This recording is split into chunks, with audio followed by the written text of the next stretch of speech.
هترجعي امتى لينا؟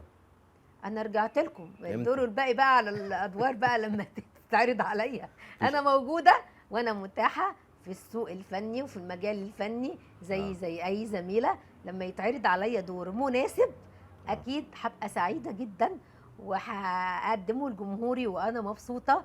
وفي الاول وفي الاخر يا جماعه الشغل نصيب ورزق. زي ما هي قالت دلوقتي، الشغل نصيب ورزق. فنانه جميله، فنانه برج الحوت، يعني فنانه حساسه جدا، عملت اعمال كتيره جدا في حياتها الفنيه. وفي جيل كتير من الجيل اللي احنا فيه دلوقتي اللي هو طالع الشباب يمكن ما شافوش الافلام دي، بس احنا كجيل شفنا افلامها، شفنا مسلسلاتها، شفنا مسرحياتها.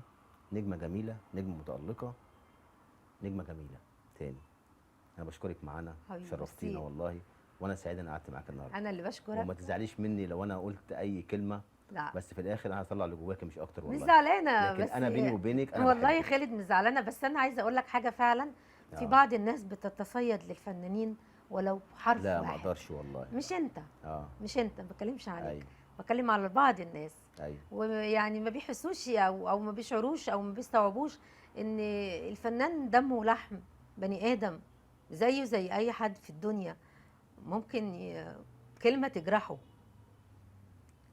وممكن كلمه تضايقه.